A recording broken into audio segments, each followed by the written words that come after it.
السلام علیکم ورحمۃ اللہ وبرکاتہ۔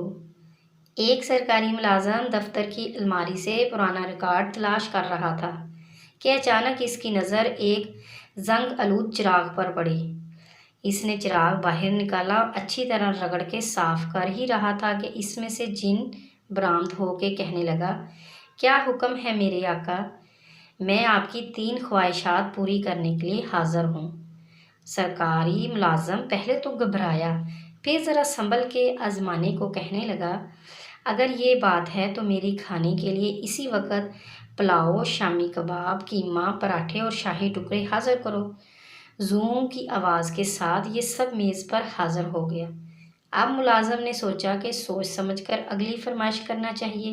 اس نے کہا، میرے لیے ایک خوبصورت جزیرے پر محل تعمیر کرو جس میں دنیا کی ہر آسائش موجود ہو اور اس کے تہہ خانے میں زور و جواہر اور ہر قسم کی دولت کے انبار لگے ہوں۔ زوں کی آواز کے ساتھ وہ ایک خوبصورت جزیرے پر بنے محل میں پہنچ گیا جہاں دنیا کی ہر نعمت موجود تھی۔ اس نے خوشی سے تالیاں بجاتے ہوئے کہا، واہ، اب اور کیا چاہیے؟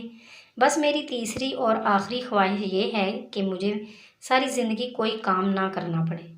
زوں کی آواز کے ساتھ وہ اپنے سرکاری دفتر کے میز پر واپس پہنچ گیا۔ اس کی یہ خواہش بھی پوری ہو چکی تھی۔ مزید اچھی ویڈیوز کے لیے ہمارے چینل کو سبسکرائب کریں۔